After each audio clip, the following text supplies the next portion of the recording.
warahmatullahi wabarakatuh. Selamat datang kembali di podcast Arase Anak Rajin Semua. Yeay. Nah, tema kita kali ini akan membahas tentang prospek kerja dalam bidang manajemen perkantoran dan layanan bisnis. Aku nggak hanya sendiri, kita bakal ada dua narasumber. Kita panggil narasumbernya ya. Yeay. Boleh geser. Nah, kita udah kedatangan dua narasumber kita. Kita persilakan untuk perkenalan diri dulu ya. Halo, aku Ratu. Halo, aku Deandra Abdelia. Nah, kita kali ini bakal ngebahas podcast tentang prospek manajemen perkantoran dan layanan bisnis. Nah, terus kan kayak prospek kerja itu kan yang tadi saya cari gitu ya, kayak peluang kita ke depannya, apa keahlian yang ingin kita ambil atau pekerjaan apa yang kita ambil, entah dalam bisnis atau pekerjaan kantor gitu ya. Terus peluang di sini tuh yang dimaksud kayak dapat berupa target atau tujuan yang ingin dicapai oleh pelaku usaha gitu ya.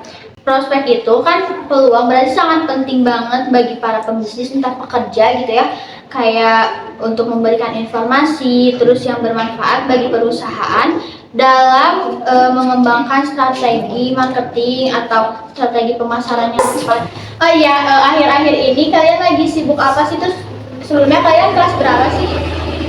Kelas 10. Kelas 1. Kalian di sekolah kan SMK itu sekolah kejuruan ya. Nah, kalian ambil jurusan apa sih? Kita manajemen perkantoran. MPLB. Ya. Terus apa alasan kalian ngambil kejuruan manajemen perkantoran dan layanan bisnis? Karena mau ngikutin cita-cita, ditambah pengen belajar lebih dalam tentang perkantoran itu. Kamu gimana? Jadi kalau kamu apa alasannya kenapa masuk manajemen perkantoran dan layanan bisnis? Kalau aku pribadi sih karena kan di era mempermudah di era Digitalisasi.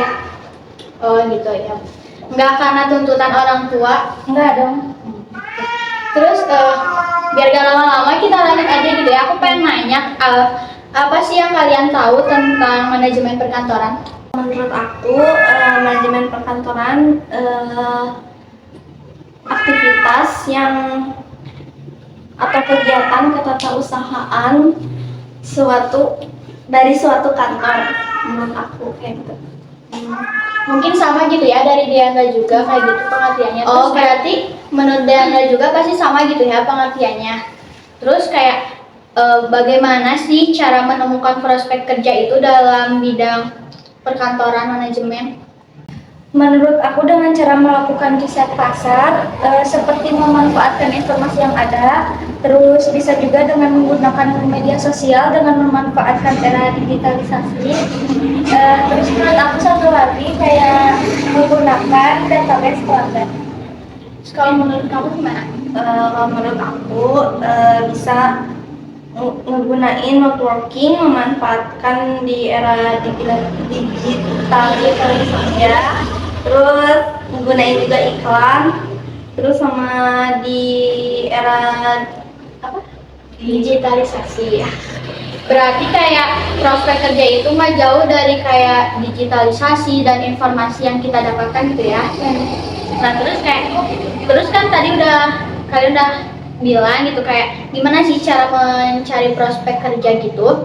Terus kayak apa sih yang kita dapatkan dari prospek kerja dalam manajemen perkantoran itu? Setahu saya prospek yang didapatkan dari manajemen perkantoran yaitu ada staf administrasi, terus ada asisten pengarsipan, asisten manajemen, resepsionis, dan yang lain-lainnya. Terus kayak kalian kalau di bidang prospek kerja itu kalian ingin jadi apa sih gitu ke depannya? Aku pengen jadi sekretaris. Kalau kamu? Baik. Kemudian kan karena prospek kerja itu tidak jauh dari era digitalisasi dan informasi juga, kayak manfaat apa sih di era digitalisasi itu untuk manajemen perkantoran? Kalau menurut aku manfaat pada perkembangan teknologi sangat mempermudah dan dalam melakukan pengarsipan surat. Nah, kan di era digitalisasi itu sangat banyak gitu ya manfaatnya, terutama dalam manajemen perkantoran. Salah satunya kayak mempercepat semua pekerjaan gitu ya, kayak apa sih gitu aplikasi yang sering digunain untuk di era digitalisasi ini untuk manajemen perkantoran.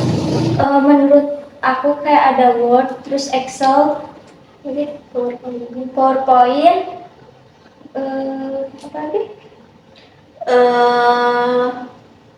Kayak Canva gitu nggak sih? Kayak kalian kan, apalagi di usia kalian ini, kayak Canva kan udah nggak asing gitu ya didengar gitu, kayak untuk bikin apa ya, elemen-elemen gitu, terus kayak tugas gitu. Itu kayak ngebantu banget nggak sih di era digitalisasi ini? Membantu banget karena Lebih simpel. dia satu simpel ya, nggak ribet gitu. Cuman kayak ada yang pro-nya gitu ya, kayak harus bayar. Iya. Ya, minusnya di situ. Terus kan jadi kayak tadi kan manfaat dari era digitalisasi nih. Nah, terus kayak sekarang manfaatnya dalam informasi itu di manajemen perkantoran layanan bisnis itu apa sih? Menurut aku, manfaat informasi di layanan manajemen perkantoran ini sebagai sistem informasi manajemen yang menyediakan layanan informasi yang bisa digunakan sebagai dasar perencanaan, pengarahan, dan pengawasan dari tim manajemen. Terus kayak media apa sih yang sering kalian gunain buat mencari informasi di dalam manajemen perkantoran itu? Ya, Google, ya, di internet. Memanfaatkan era digitalisasi juga kayak banyak. Sekarang media-media kayak Google, Chrome, browser gitu ya. Itu banyak banget kita Browser. browser kayak banyak browser gitu, kayak banyak banget yang kita pakein gitu. Nah, kan tadi kita udah ngebahas tentang manajemen perkantoran. Terus kan kayak MPL itu kan terbagi menjadi dua, kayak manajemen perkantoran dan layanan bisnis. Nah, sekarang pengen tahu apa sih kayak dari pengertian layanan bisnis itu? Menurut aku layanan bisnis juga memiliki pada kayak solusi dan juga dukungan yang dikasih sama perusahaan untuk meningkatkan kelancaran operasional mereka juga. Nah, terus kayak pertanyaan awal tadi kita bahas manajemen perkantoran, terus kayak bagaimana sih cara menemukan prospek kerja dalam layanan bisnis itu? Yang saya ketahui seperti menjadi reseller online, terus menjadi MC, IO, terus pencetakan dan masih banyak lagi. Oh, jadi kayak kan layanan bisnis itu kayak kita melayani gitu ya? Ya. Iya, IO sekarang banyak banget gitu kayak Lumayan. keuntungannya gitu. Terutama kayak untuk acara-acara gitu, IO sangat dibutuhkan gitu ya? Sangat banget. Kalau nggak ada IO kita gimana? Terus dari prospek yang tadi, kalian itu pengen jadi apa sih gitu? Kalau dari layanan bisnis kan, kalau tadi dari manajemen perkantoran kalian ingin jadi sekretaris gitu ya, kayak ada resepsionis gitu. Nah, kalau kalian di layanan bisnis itu pengen apa, kayak bisa jadi kan buka usaha sendiri gitu. Kalau kalian apa? Kalau untuk memanfaatkan era digital, aku kayaknya mau jualan online. Terus kalau misalnya secara langsung, ya, pengen jadi Terus kayak bisa juga jadi apa yang make up itu tuh apa namanya? Wedding organizer ya? WO. Iya, WO gitu. Nah, itu sekarang banyak banget karena keuntungannya emang besar gitu ya. Kayak misalnya ke pelanggan kita ngejualnya berapa gitu, kita dapat keuntungannya besar gitu. Nah, terus manfaat apa sih era digitalisasi itu untuk layanan bisnis? Kalau menurut aku, dengan mengadopsi teknologi digital, bisnis juga dapat meningkatkan efisiensi, terus memperluas jangkauan pasar juga, dan meningkatkan pengalaman pelanggan juga. Nah, terus kan manfaat era digitalisasi itu untuk layanan bisnis sangat perlu banget kan. Jadi kayak kita nggak perlu ngedatengin klien gitu, kita bisa meeting lewat Zoom gitu kan. Nah, terus kalau di kayak ingin jualan gitu kan, kita manfaatinnya kayak dari TikTok gitu, Shopee, Lazada. Nah, Terus kayak kalian kalau misalnya ada kesempatan nih buat jualan bisnis, kalian pengen di mana sih gitu? Di aplikasi apa gitu yang lebih worth it buat kalian?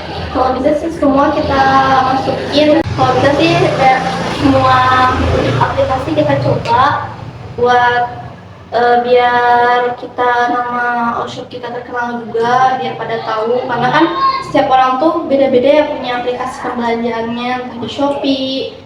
Gak mungkin juga ada juga yang ada lo semua, cuman kan pasti beda-beda gitu. Iya, benar. Terus kayak tadi kan manfaat era digitalisasi. Nah, sekarang manfaat informasi untuk layanan bisnis itu apa sih? Manfaatnya untuk sistem informasi itu, sistem informasi bisnis akan mendukung aktivitas bisnis serta membantu manajemen dalam pengambilan keputusan strategis. Nah, terus kan informasi untuk bisnis juga gitu dapat kita temukan kayak di media sosial. Terus kayak menurut kalian apa sih yang cocok gitu informasi layanan bisnis kayak mempromosikan gitu pelayanan kalian itu untuk pelanggan gitu, itu tuh di mana sih? Di media sosial sih, kayak Instagram, TikTok, terus WhatsApp juga bisa ya, bisa di kontak-kontak kita. Facebook. Ya, Facebook. Ya, berarti kayak dari kesimpulannya sih manajemen dan layanan bisnis itu sangat mempengaruhi dalam era digitalisasi dan informasi ya. Terus kayak menurut kalian itu kayak seberapa penting sih gitu manajemen perkantoran itu dan layanan bisnis itu dalam kehidupan sehari-hari? Menurut aku sangat penting banget sih karena sangat mempermudah, membantu juga, terus Kayak nggak usah susah-susah lagi gitu, kayak nggak ribet-ribetin ya. Berarti kayak udah pas banget gitu ya kejurusan kalian tuh sama diri kalian tuh. Semoga kayak apa yang kalian inginin gitu tercapai gitu ya. Oke, podcast kita kali ini tentang tema prospek kerja dalam bidang manajemen dan perkantoran layanan bisnis sudah selesai. Semoga manfaat dari kedua narasumber kita ini dapat kita ambil untuk entah kehidupan sehari-hari atau kehidupan di depannya nanti. Jangan lupa like, Comment, and subscribe. Sampai jumpa kembali di podcast Arase Anak Rajin Semua.